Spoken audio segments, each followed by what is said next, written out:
আজি মই সম্পূৰ্ণ নিজৰ অভিজ্ঞতাৰ ওপৰত ভিত্তি কৰি এটা কথা ক'বলৈ লৈছোঁ। সিদিনা এজন মানুহে মোলৈ কল কৰিছিলে, অৰ্থাৎ মানুহজন আছিলে জালুকবাৰী পুলিচ ষ্টেচনৰ অন্তৰ্গত। তেখেতক জালুকবাৰী পুলিচ ষ্টেচনে কল কৰি কৈছিলে যে আপোনাৰ ভাড়াতীয়ে আপোনাৰ ওপৰত এটা কেছ ৰুজু কৰিছে, আপোনাৰ ওপৰত এখন এফআইআৰ দিছে। তেতিয়াহ'লে মানুহজন ইমানেই ভয় খাই গৈছিলে যে তেতিয়া মোলৈ কল কৰিছিলে আৰু মই এতিয়া কি কৰা উচিত বুলি মোক কুৱেশ্যন কৰিছিলে। তেতিয়া মই কৈছিলোঁ যে আপুনি অকণমান সময়ৰ কাৰণে ধৈৰ্য ধৰক, মই যিহেতুকে কোৰ্টতে আছোঁ, আপুনি একিউজ পাৰ্চন অৰ্থাৎ আপুনিয়ে যিহেতুকে ঘৰটোৰ অ'নাৰ আছিল আৰু ভাড়াতীয়াৰ নামটো মই তেওঁৰ পৰাই কালেক্ট কৰিছিলোঁ আৰু পুলিচেও যিদিনা কেছটো দিছিলে সেই কেছৰ ডেটটো তেওঁক কৈছিলে আৰু অতি সোনকালে সেইদিনাখনেই পুলিচ ষ্টেচনত মানুহজনক উপস্থিত হ'ব কৈছিলে। কিন্তু মানুহজনে ইমানেই ভয় খাইছিলে যে তেখেতৰ বিৰাট ভয় খাইছিলে। এইটো আৰু মই ক'বলগীয়া বুজাই ক'ব নোৱাৰিম।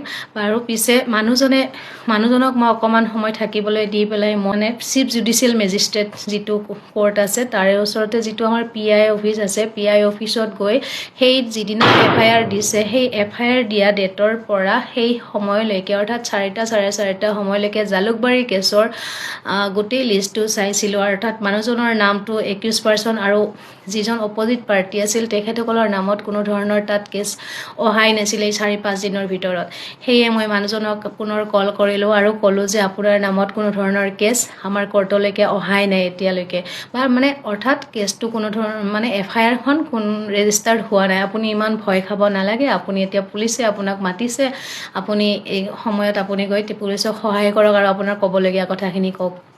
তেতিয়া মানুহজনে অকণমান ভয়ৰ পৰা সকাহ পালে আৰু তেখেতে পুলিচক গৈ সহায় কৰিলে, যিখিনি ক'ব লগা আছিলে সেইখিনি কথা পাতিলে। আৰু পিছত মই সেইখিনি বেলেগ ধৰণে কথাখিনি পাতিম বাৰু কি পাতিলে।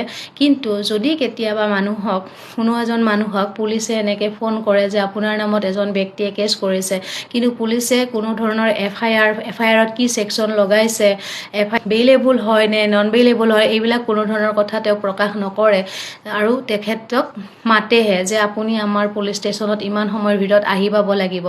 কিন্তু যিজনক মতা হয় বা একিউজজনক মতা হয়, একিউজজনে বহুত ভয় খায় আৰু বিভিন্ন ধৰণৰ তেওঁৰ চিন্তা আহিবলৈ ধৰে আৰু সেই সময়তে এনেধৰণৰ কোৰ্টৰ লগত জড়িত অৰ্থাৎ এডভকেট হওক বা কোৰ্টৰ লগত জড়িত, বেচিকেলি আমি এডভকেটৰ কথাই ক'ব পাৰোঁ যে এডভকেট এজনে গৈ PI অফিচত গৈ আমাৰ ধুনীয়াকৈ আপোনাক চোৱাত সহায় কৰি দিব যে আপোনাৰ কেছটো বেইলেবল অৰ নন বেইলেবল।